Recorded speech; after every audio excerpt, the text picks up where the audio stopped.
की सबसे बड़ी खबर के साथ, जहां पर सपा सांसद आजम खान को बहुत बड़ा झटका लगा है। जौहर यूनिवर्सिटी के बंद होने का खतरा अब और बढ़ने लगा है।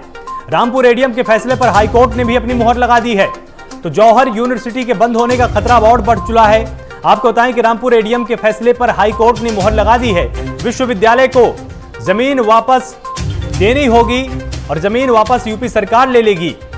सरकार को जमीन वापस लेने का अधिकार है, यह हाईकोर्ट ने साफ कर दिया है और एडीएम के आदेश में कोई भी त्रुटि नहीं है, गलती नहीं है, यह हाईकोर्ट ने स्वीकार किया।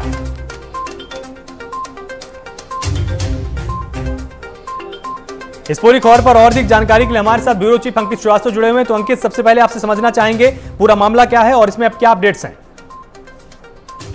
देखिए, आजम खान की जो मुश्किलें हैं वो कम होती हुई नहीं दिख रही हैं। आजम खान इस समय सीतापुर जेल में है और इलाज वेदांता हॉस्पिटल में उनका इस समय चल रहा है। पोस्ट कोविड का उनका इलाज चल रहा है। अभी उनकी हालत में सुधार नहीं है, इसलिए उनका इलाज चल रहा है और वो हॉस्पिटल्स में है। वहीं दूसरी तरफ एक के बाद एक मुश्किलें उनके ऊपर लगातार बढ़ रही हैं। अभी हाल ही में एक मामला सामने आया है। एडीएम के फैसले पर हाईकोर्ट की मोहर लग चुकी है। 12.5 एकड़ की जो भूमि है, जो विश्वविद्यालय की भूमि है, उसको अब किसानों को वापस करना होगा।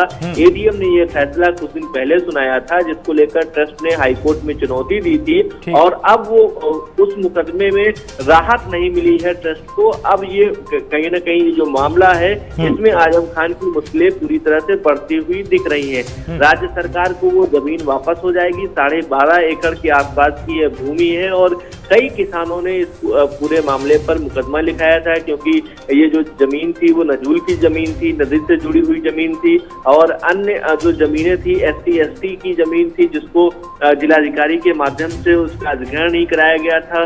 कई तरह के उसमें एलिगेशंस लगे थे, जिस पर SDM और ADM कोर्ट ने अपना फैसला सुनाया था और जमीन को वापस करने का आदेश दिया था। लेकिन ट्रस्ट के सदस्यों ने उसको चुनौती दी थी, हाईकोर्ट में वो चुनौती दी थी, जिसको हाईकोर्ट ने खारिज कर दिया। हाईकोर्ट ने कहा है कि इस जमीन को राज्य सरकार को वापस करना पड़ेगा और राज्य सरकार को ये अधिकार है। यानी जो एडीएम का जो फैसला था उस पर हाईकोर्ट की मोहर लग चुकी है। अब देखने वाली बात ये होगी कि अब आगे की कार्रवाई क्या होगी। क्या जौहर विश्वविद्यालय की जमीन राज्य सरकार अधिग्रहण करेगी और कब तक करेगी? क्योंकि लगातार आजम खान की जो मुश्किलें हैं वो कम होने का नाम नहीं ले रही हैं। लगातार उनकी मुश्किलें एक न एक दिन बढ़ती चली जा रही हैं। चाहे वो उम्र का मामला हो, चाहे उनके बेटे की उम्र का मामला हो, उस पर भी उनको मुँह खानी पड़ी और अभी हाल ही में कई तरह के विवादास्पद बयान भी सामने आए हैं। बहरहाल देखने वाली बात यह है कि अब राज्य सरकार जो 12.5 एकड़ की जमीन है वो कब तक वापस लेगी, क्योंकि अब जो गेम है वो अब राज्य सरकार के पास है। अंकित, आप हमारे साथ लगातार जुड़े रहिएगा, क्योंकि लखनऊ से एक और बड़ी खबर है जो कि बीएसपी की विचार